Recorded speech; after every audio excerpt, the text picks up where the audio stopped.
I have used the same mic for almost 10 years now, and I think I finally found the perfect replacement. Let's talk about it.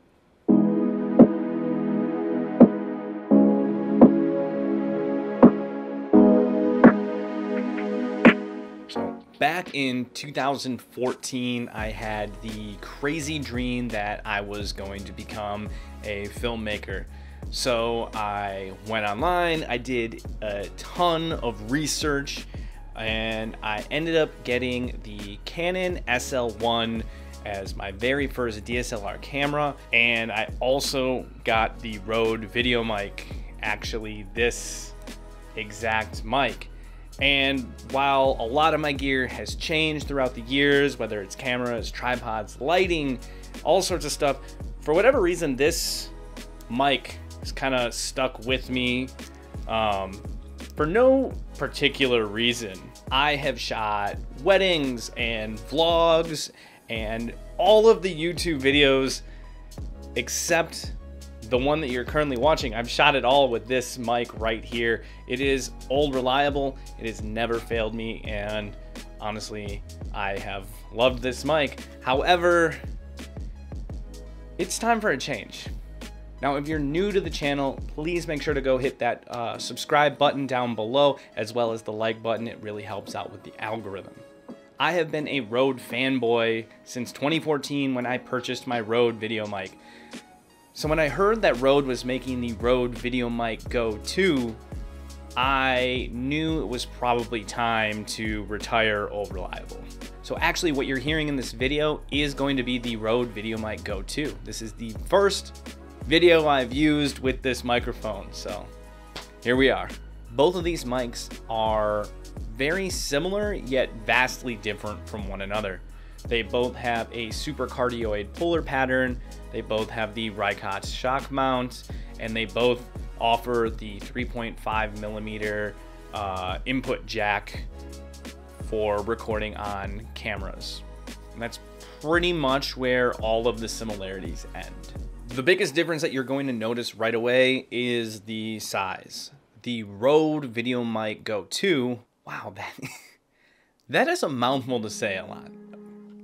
Sorry. The Rode Videomic Go II is significantly more compact than the Rode Videomic.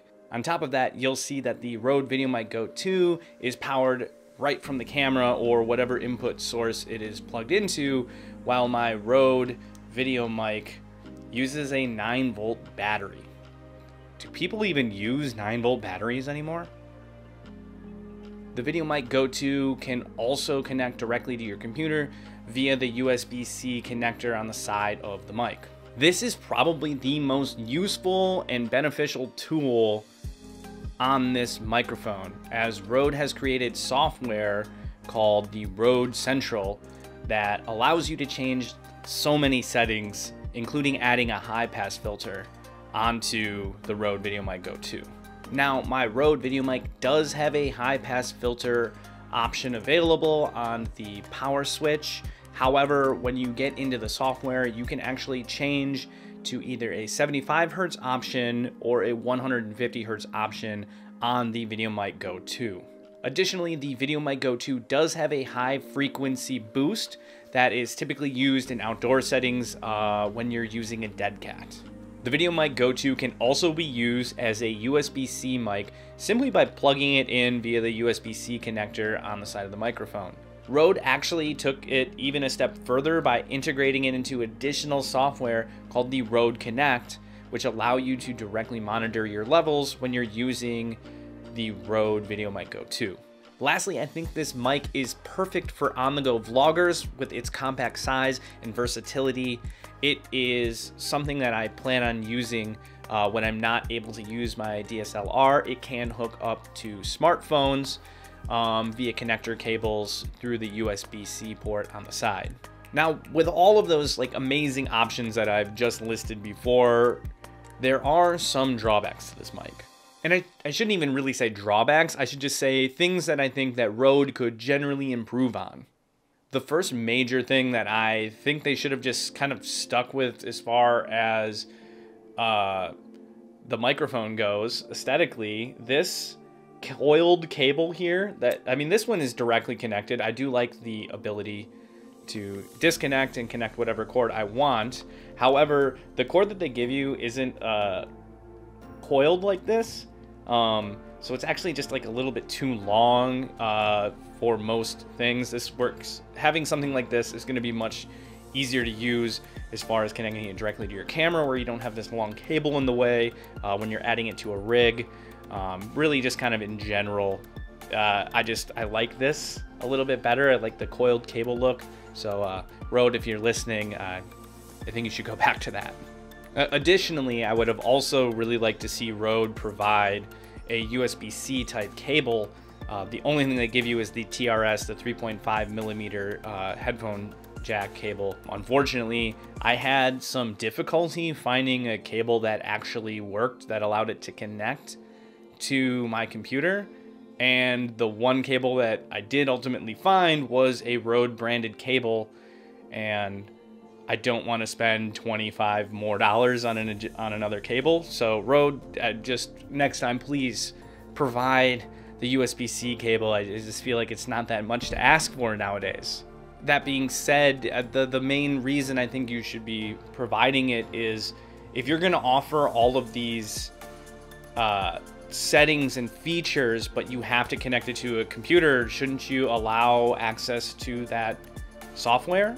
Like right away, like right out of the box, I should just be able to pop it out of the box, boom, and be able to connect it, and it's there.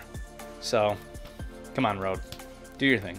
I don't feel like now that I'm thinking about it, I don't feel like any of these issues are actually the mic's fault. The mic is great. It has so many features and everything.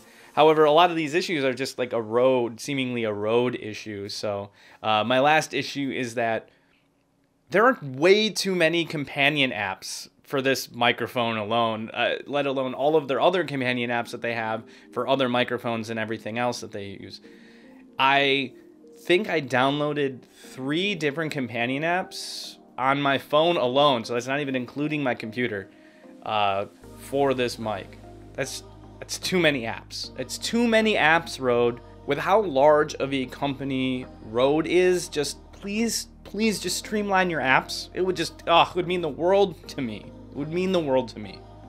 So while there are other cheaper options for microphones that are similar to this, I still highly recommend the Rode Videomic Go II. Rode just doesn't make bad products. I've never used a bad product. I have a couple things. I have that back there. I have the Rodecaster Pro, and I have this microphone right here, which is my Rode Pod mic.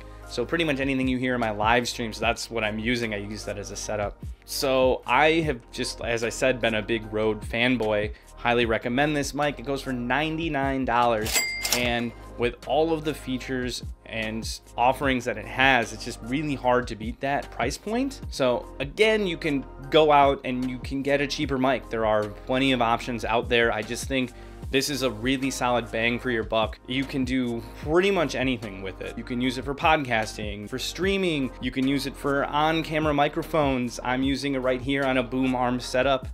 And it's just mobile vlogging. The list goes on. It's just incredible, the different stuff that you can do with this microphone. So I really hope you guys enjoyed this video, and if you did, please make sure to drop a like and hit that subscribe button. Again, it really helps out with the algorithm. And make sure to drop a comment below on maybe another microphone or another product you want me to review. I would be more than happy to take a look at it. So we'll see you in the next video.